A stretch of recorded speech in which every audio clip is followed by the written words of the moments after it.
లేదు ఒకవేళ మమ్మల్ని అరెస్ట్ చేస్తే మాత్రం పోలీస్ స్టేషన్ కూర్చొని మా దగ్గర ఫోన్లు ఉంటాయి కదా, మొత్తం రాష్ట్రంలో అన్ని మండలాలకు ఫోన్లు చేస్తాం, మొత్తం ఎర్ర జెండాలని రోడ్ల మీదకి వస్తాయి, మీ రాష్ట్రంలో మొత్తం కార్యక్రమం చేస్తామని చెప్పాం.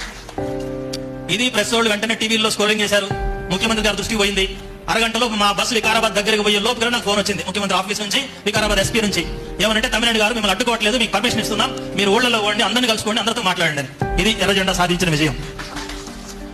ఊళ్ళోకి వెళ్ళాం, అందరితో మాట్లాడాం, వాళ్ళు చెప్పిన గోడంతా విన్నాం. అంతకుముందు పత్రికల్లో ముఖ్యమంత్రి గారు చెప్పిన మాటలు వచ్చినాయి.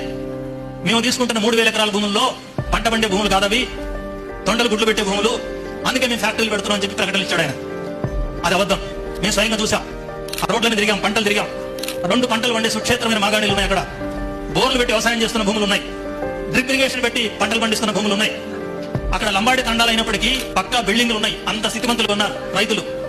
ఈ విషయాలన్నీ కూడా చూసి వచ్చాక రాగానే ముఖ్యమంత్రి గారిని కలిసాం. ఈ విషయాలని చెప్పి మీరు చెప్పిన అబద్ధాలు, అక్కడ భూములు ఇంత సుక్షేత్రంగా ఉన్నాయి, ఈ భూములు ఎట్లా తీసుకుంటారు?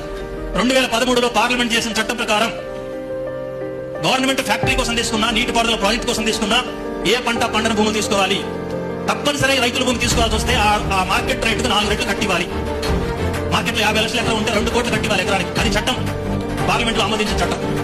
మరి ఈ ప్రకారంగా చూసినప్పుడు లగచర్లలో ఈ 3,000 ఎకరాలు మీరు తీసుకోవడానికి లేదు, చట్టవిరుద్ధంగా మీరు చేస్తున్నారని చెప్పిన తర్వాత ఇక ముఖ్యమంత్రి ఏ రకంగా ఏ మూడులో ఉన్నాడో, తమిళనాడు గారు లెఫ్ట్ పార్టీ మీరు అందరూ వచ్చారు, మీరందరూ నా క్షేమం కోరుకునే వాళ్ళు ఈ ఫార్మాసిటీని అక్కడ లేకుండా చేస్తున్నా, రద్దు చేస్తున్నా అని చెప్పి ప్రకటన చేసేసారు. ఇది మనం సాధించింది. ఈ రకంగా మరి మనకు ఓట్లు లేవు, సీట్లు లేవు, పార్లమెంట్ లో ఎంపీలు కాదు, ఇప్పుడు ఎమ్మెల్యేలు కాదు, అసెంబ్లీలో అయినా సరే 3,000 ఎకరాల భూమి రాజీ వస్తుంటే అడ్డుపడి రక్షించగలిగామంటే అది ఓట్లు సీట్లు వచ్చిన బలం కాదు, ఎర్ర జెండా గుండె బలంలో వచ్చింది. ఆ రకమైనటువంటి ఉద్యమాలు భవిష్యత్తు ముందుకు సాగాలి.